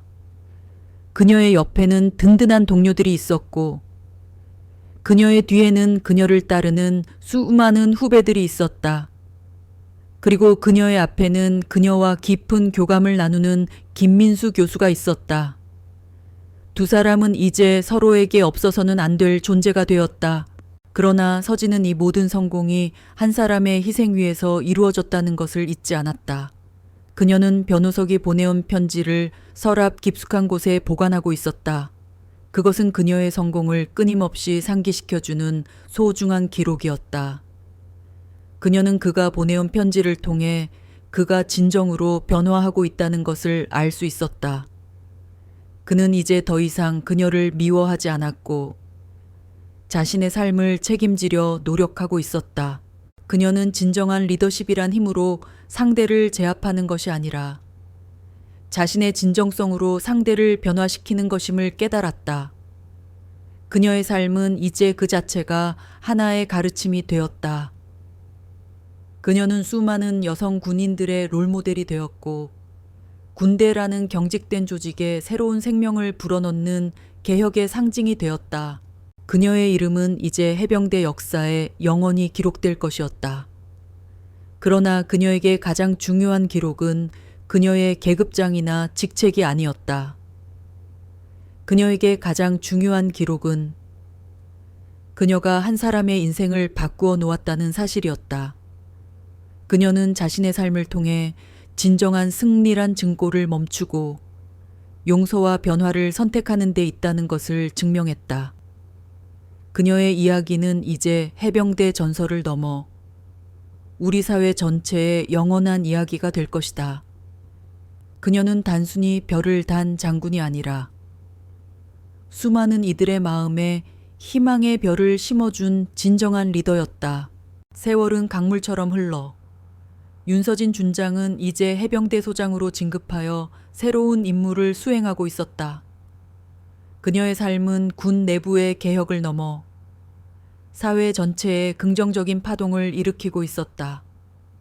여성 군인의 역할과 위상에 대한 사회적 인식은 눈에 띄게 달라졌고 그녀의 이야기는 수많은 강연과 다큐멘터리를 통해 대중에게 전달되었다. 그녀는 이제 단순한 군인이 아니라 시대의 변화를 이끄는 상징이었다. 그녀의 집무실은 이전보다 훨씬 넓어졌고 업무는 더 방대해졌지만 서진은 여전히 초심을 잃지 않았다. 그녀는 매일 아침 병사들의 훈련을 직접 참관하고 틈틈이 여군 후배들과 만나 그들의 고충을 듣고 조언을 아끼지 않았다. 그녀의 곁에는 여전히 이태준 소령, 이제는 중령과 정민아 대위, 이제는 소령과 든든하게 자리하고 있었다. 그들은 이제 그녀의 가장 믿음직한 참모들이었다. 준장님, 아니, 소장님이라고 불러야죠. 역시 군복이 가장 잘 어울리십니다. 정민아가 활짝 웃으며 말했다. 그녀의 얼굴에는 존경과 애정이 가득했다. 미나, 밖에서는 그냥 윤 소장이라고 불러. 이제 편하게 지낼 때도 되지 않았나. 서진은 부드럽게 웃으며 대답했다. 그녀의 미소에는 이전에는 볼 수 없었던 깊은 여유가 깃들어 있었다. 그래도 저희한테는 영원한 준장님이십니다. 이태준이 능청스럽게 말하며 서진이 방금 내민 커피잔을 받았다. 세 사람의 대화는 늘 편안하고 솔직했다. 그들은 함께 수많은 어려움을 이겨냈고 이제는 서로의 존재만으로도 큰 힘이 되었다. 그러던 어느 날 서진은 한 방송국으로부터 인터뷰 요청을 받았다. 그녀의 삶과 군에서의 경험을 다큐멘터리로 제작하고 싶다는 내용이었다. 서진은 처음에는 거절하려 했다. 그녀는 자신의 삶이 영웅화되는 것을 원치 않았다. 그러나 담당 PD는 그녀를 끈질기게 설득했다. 소장님, 저희가 만들고 싶은 다큐멘터리는 영웅담이 아닙니다. 군대라는 경직된 조직에서 한 여성 군인이 어떻게 자신의 정체성을 지키고 어떻게 한계를 극복했는지에 대한 진솔한 이야기를 담고 싶습니다. 그리고 저희는 한 사람을 만나고 싶습니다. 소장님께서 변화시킨 한 사람의 이야기를요. PD의 말에 서진의 마음이 움직였다. 그녀는 그들이 말하는 한 사람이 누구인지 직감적으로 알았다. PD는 그녀가 변호석을 용서하고 그가 새로운 삶을 살게 된 과정을 다큐멘터리에 담고 싶다고 했다. 서진은 깊은 생각에 잠겼다. 그녀는 변호석과의 만남을 개인적인 비밀로 간직하고 싶었다. 하지만 그녀의 이야기가 한 사람의 인생을 바꾸어 놓았다는 사실은 그녀의 삶에서 가장 중요한 부분이었다. 좋습니다. 하지만 한 가지 조건이 있습니다. 그 사람의 신원은 보호해 주셔야 합니다. 그리고 그가 원하지 않는다면 그의 이야기는 다큐멘터리에 넣지 않겠습니다. 알겠습니다. 소장님의 뜻에 따르겠습니다. PD는 서진의 결정을 존중했다. 그리고 며칠 뒤 다큐멘터리 촬영팀이 서진의 부대로 찾아왔다.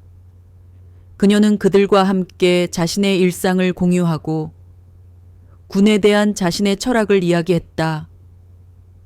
그녀의 이야기는 진솔하고 깊은 울림을 주었다. 다큐멘터리 촬영은 순조롭게 진행되었지만 마지막 촬영은 서진에게도 특별한 의미가 있었다. 촬영팀은 변호석이 일하는 여성 인권단체로 향했다. 서진은 직접 촬영에 참여하지 않고 먼발치에서 변호석을 지켜보기로 했다. 그녀는 그가 어떤 모습으로 살아가고 있는지, 진정으로 변화했는지 확인하고 싶었다. 변호석은 단체 사무실에서 젊은 자원봉사자들과 함께 회의를 하고 있었다. 그의 얼굴에는 웃음이 가득했고 그의 눈빛은 열정으로 빛나고 있었다.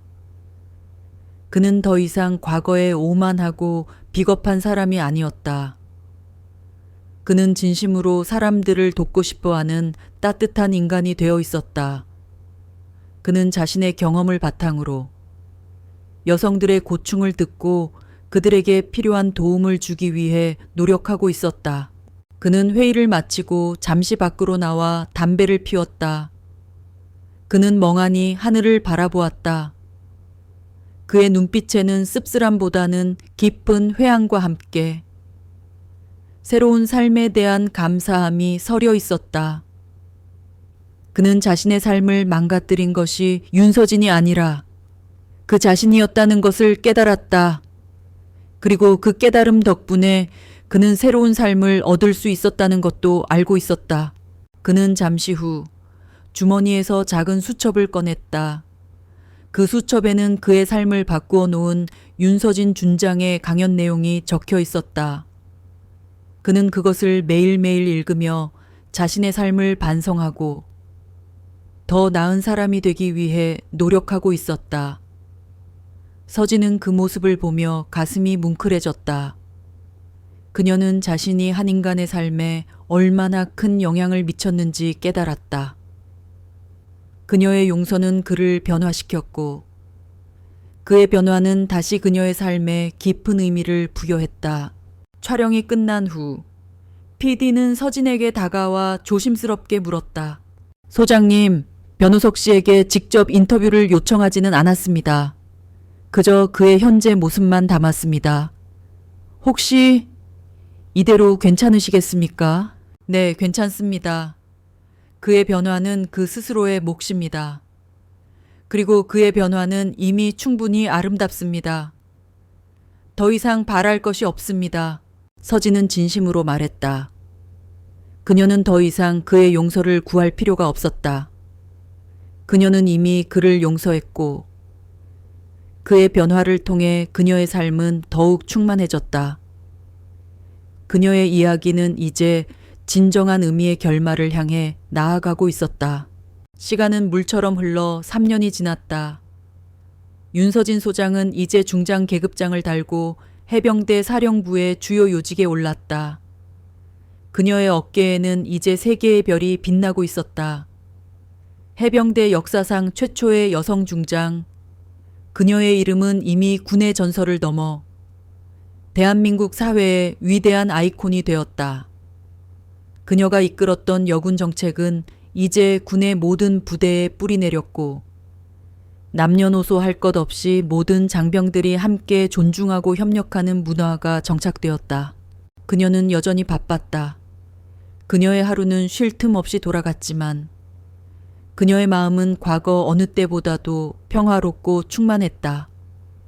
그녀의 곁에는 여전히 이태준 중령과 정민아 소령이 든든한 참모로서 함께하고 있었다. 두 사람은 이제 서진의 삶에서 떼려야 뗄 수 없는 가족 같은 존재였다. 어느 날 윤서진 중장은 한 대회 행사 초청을 받았다. 대한민국을 빛낸 위대한 인물을 선정하는 시상식이었다. 그녀는 군을 대표해 수상자로 참석하게 되었다. 그녀는 검정색 정복을 단정하게 차려입고 시상식장에 들어섰다. 그녀의 등장에 모든 사람들의 시선이 그녀에게로 향했다. 그녀의 당당한 태도와 카리스마는 장내를 압도했다. 수상자 소개가 이어졌다. 그녀의 이름이 호명되자 장내는 열광적인 기립박수로 가득 찼다. 그녀는 연단에 올라섰다. 수많은 카메라 플래시가 터졌지만 그녀는 흔들림 없이 깊은 눈빛으로 객석을 바라보았다. 존경하는 국민 여러분, 그리고 이 자리에 함께하신 모든 분들께 감사드립니다. 이 상은 저 혼자 받은 것이 아닙니다. 제가 여기까지 올 수 있었던 것은 저를 믿어준 수많은 동료들과 선후배, 그리고 저의 길을 함께 걸어준 모든 이들 덕분입니다. 특히 제 옆에서 저를 든든하게 지켜준 이태준 중령과 정민아 소령에게 진심으로 감사합니다. 그녀는 진심으로 감사를 표했다. 그리고 그녀는 시선을 한 곳에 고정했다. 객석 맨 뒤편. 한 구석에 앉아있는 한 중년 남성에게로. 그의 얼굴은 예전보다 훨씬 수척해졌고 흰머리가 성성했지만 그의 눈빛은 맑고 진지했다. 그는 바로 변우석이었다. 그는 이제 여성인권단체의 대표가 되어 있었다. 그는 서진의 강연을 듣고 자신의 삶을 바꾸었고 이제는 다른 사람들의 삶을 돕고 있었다. 서진은 연설을 이어갔다. 저는 이 자리에 오기까지 수많은 편견과 싸워야 했습니다. 여성이 군인이 될 수 없다는 편견. 여성은 리더가 될 수 없다는 편견. 그러나 저는 포기하지 않았습니다. 그리고 저는 깨달았습니다. 진정한 승리란 적을 무너뜨리는 것이 아니라 적조차도 변화시키는 데 있다는 것을요. 그녀는 말을 마치고 객석을 향해 깊이 고개를 숙였다. 그녀의 연설은 감동적인 울림을 주었고 사람들은 다시 한번 그녀에게 박수를 보냈다. 그녀는 연단을 내려와 변우석을 향해 천천히 걸어갔다. 사람들은 그녀가 어디로 가는지 의아해했다. 서진은 변우석의 앞에 멈춰 섰다. 변우석은 놀란 표정으로 그녀를 바라보았다. 그는 자신이 이 자리에 온 것이 행여 그녀에게 누가 되지 않을까 걱정하고 있었다. 그러나 서진의 얼굴에는 어떤 꾸짖음도 비난도 없었다. 그저 깊은 존경심만이 가득했다. 변우석 씨, 오셨군요. 감사합니다. 서진은 조용히 말했다. 변우석은 아무 말도 할 수 없었다. 그저 눈물을 흘릴 뿐이었다. 그의 눈물은 후회의 눈물이자 동시에 한 인간으로서 존중받았다는 기쁨의 눈물이었다. 그는 이제 더 이상 윤서진 준장에게 망신당한 남자가 아니었다. 그는 자신의 잘못을 뉘우치고 새로운 삶을 살아가는 한 인간이었다. 저는 이제 더 이상 과거에 얽매이지 않습니다. 당신의 변화는 저에게도 큰 힘이 되었습니다. 진정한 용서란 당신이 더 나은 사람이 되는 것을 지켜보는 것입니다. 당신의 새로운 삶을 응원하겠습니다. 서진의 말에 변우석은 고개를 숙여 그녀에게 마지막 인사를 전했다. 그는 그녀의 따뜻한 말 한마디에 모든 것을 얻었다. 그는 이제 더 이상 사회의 낙오자가 아니었다. 그는 자신의 잘못을 인정하고 그 잘못을 바로잡기 위해 노력하는 한 인간이었다. 그는 새로운 삶을 살기 시작했다. 서진은 변우석이 떠나는 모습을 말없이 지켜보았다. 그녀의 얼굴에는 깊은 만족감이 서려 있었다. 그녀는 단순히 한 개인을 용서한 것이 아니었다. 그녀는 자신의 삶을 통해 얻은 가장 소중한 교훈을 실천했고 그 실천을 통해 한 사람의 인생을 구원했다. 그녀의 어깨에 빛나는 별은 이제 더 이상 그녀의 계급만을 의미하지 않았다. 그것은 그녀의 내면이 얼마나 깊고 넓고 따뜻한지를 보여주는 상징이었다.